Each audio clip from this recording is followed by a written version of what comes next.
Baik, Assalamualaikum warahmatullahi wabarakatuh. Selamat pagi teman-teman semuanya dan Ibu. Kami dari kelompok 12 yang beranggotakan Litya Febrianda, Nur Fadilah Nasution, Tita Sonia, dan saya sendiri Wigadeska Putri. Selanjutnya, kami akan membahas materi mengenai evolusi genom. Pada materi ini, kami akan membahas pengertian dari evolusi genom, sejarah evolusi genom, unsur transposisis, serta ukuran genom. Untuk materi pertama akan dijelaskan oleh Tirta Sonia, dan untuk materi kedua akan saya jelaskan sendiri. Untuk materi ketiga dan keempat akan dijelaskan oleh Nur Fadila Nasution. Langsung saja pada materi pertama kepada Tita dipersilakan. Di sini saya akan mencoba menjelaskan mengenai pengertian dari evolusi genom. Nah, jadi genom ini merupakan satu kesatuan gen yang secara alami dimiliki oleh satu set atau virus atau satu kesatuan kromosom jasad eukariot dalam fase haploid. Nah, jadi evolusi genom adalah proses di mana genom berubah struktur atau urutannya atau ukuran dari waktu ke waktu. Nah, jadi proses perubahan pada evolusi genom ini terjadi dari waktu ke waktu.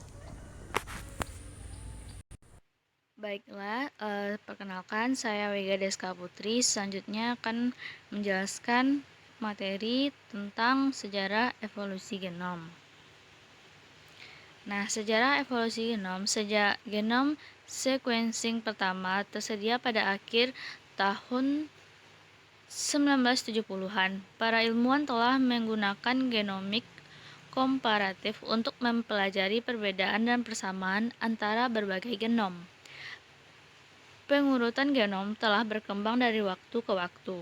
Untuk memasukkan genom yang lebih baik dan lebih kompleks, termasuk pengurutan akhirnya dari seluruh genom manusia pada tahun 2001 dengan membandingkan genom dari kerabat dekat dan leluhur jauh, perbedaan mencolok dan persamaan antara spesies mulai muncul juga sebagai mekanisme di mana genom dapat berevolusi dari waktu ke waktu. Nah, genom ini ada yang prokariotik dan eukariotik. Bagaimana dengan genom prokariotik? Genom prokariotik memiliki dua mekanisme utama evolusi, mutasi dan transfer gen horizontal. Mekanisme ketiga reproduksi seksual menonjol pada eukariota dan juga terjadi pada bakteri. Prokariota dapat memperoleh materi genetik baru melalui proses konjugasi bakteri, di mana plasmid dan seluruh kromosom dapat dilalui di antara organisme.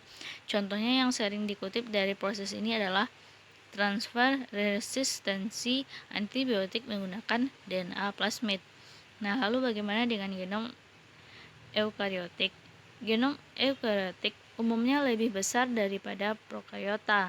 Genom eukariotik bersifat linear dan dapat terdiri dari banyak kromosom, dikemas dalam inti sel.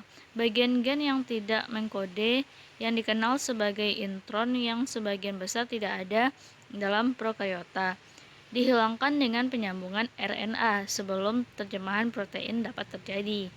Genom eukariotik berkembang dari waktu ke waktu melalui banyak mekanisme, termasuk reproduksi seksual yang memperkenalkan keragaman genetik yang jauh lebih besar kepada keturunannya daripada proses replikasi prokariotik biasa, di mana keturunannya secara teoritis merupakan klon genetik dari sel induk. Nah, sekianlah materi dari saya. Baiklah, di sini saya akan mencoba menjelaskan mengenai unsur transposisi. Unsur transposisi itu sendiri adalah suatu proses perpindahan elemen genetika dari satu lokus dalam suatu kromosom, plasmid atau genom virus, bahkan bagian kromosom yang sama atau ke suatu lokus dalam kromosom lain. Elemen genetika yang berpindah ini dapat berupa satu gen atau beberapa gen yang bertaut dan dikenal sebagai transposal genetika elemen atau juga sering disebut transposon. Elemen genetika ini dapat bertransposisi ditemukan baik dalam prokariotik, eukariotik maupun bakteriofag. Pada gambar ini dapat kita lihat proses terjadinya transposisi pada urutan DNA. Pada kromosom 1 mengalami transposisi di mana kromosom A mengalami meiosis, pada kromosom 2 mengalami transposit, kemudian menghasilkan kromosom 1 dan pada kromosom 1 menghasilkan kromosom 1A dan kromosom 2 aksen, sedangkan pada kromosom 2 tidak menghasilkan kromosom. Kemudian gamet pada kromosom 1 diduplikat kemudian dikali dengan kromosom 2, di mana pada kromosom 2 itu gametnya normal sehingga menghasilkan gen kromosom A pada kromosom 1, sedangkan kromosom 2 menghasilkan gamet aksen. Kemudian mengalami transportasi elemen lagi sehingga menghasilkan kromosom A dan kromosom 2 aksen.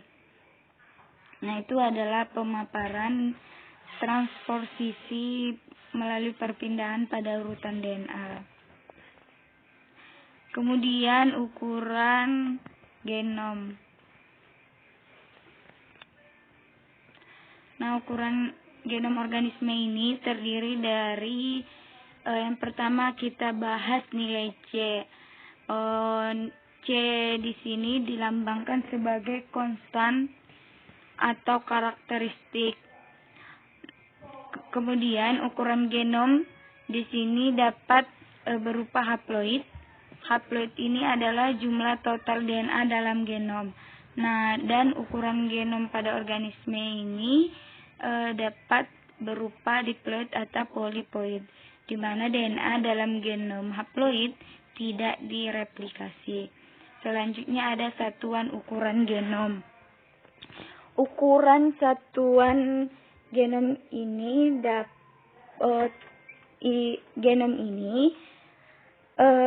dapat dilihat di eukariotik dan biasanya ditulis dengan lambang pikogram atau PG dari DNA.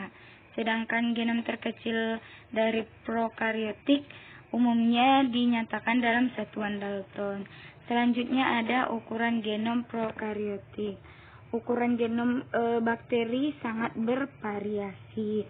Antara lain yang terkecil ada 6x10⁵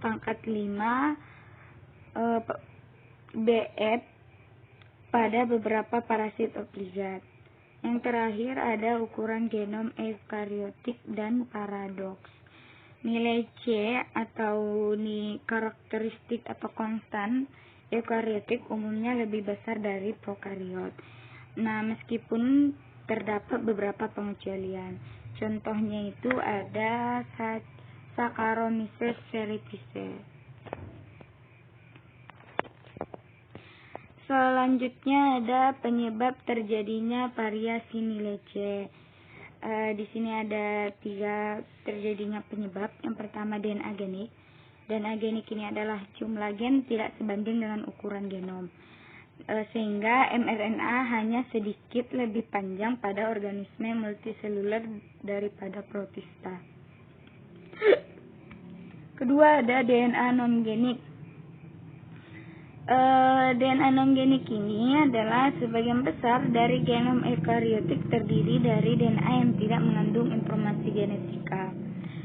Nah, selanjutnya ada sekuen berulang pada genom eukariotik.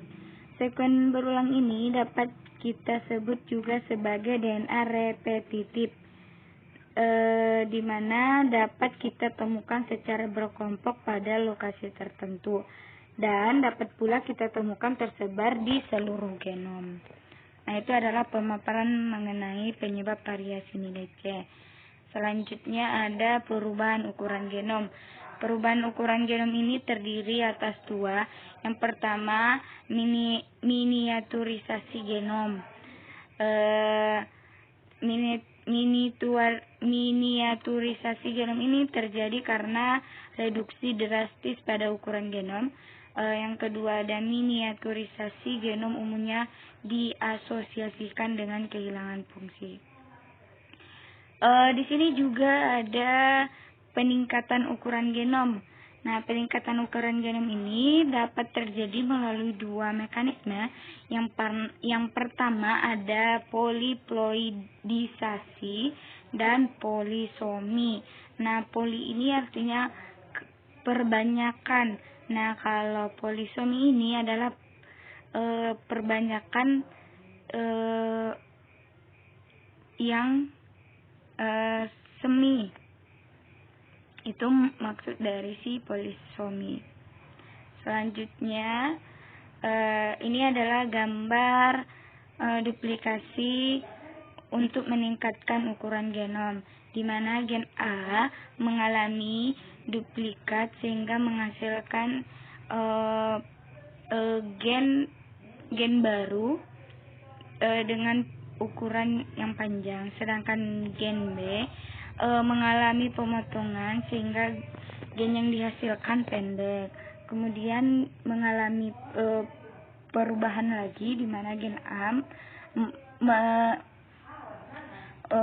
menduplikasi sehingga menghasilkan 3 macam keluarga, di mana menghasilkan gen A, gen H aksen dan gen A aksen 2. Nah, kemudian mengalami perubahan lagi, di mana gen A, gen B dan gen C mengalami duplikasi terbagi 2, di mana kromosom 1 memiliki gen A, gen B dan gen C, sedangkan kromosom 2 memiliki gen A2, B2 dan C2.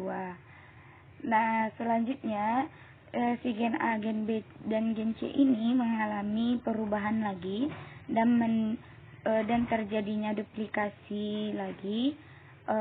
Di sini duplikasinya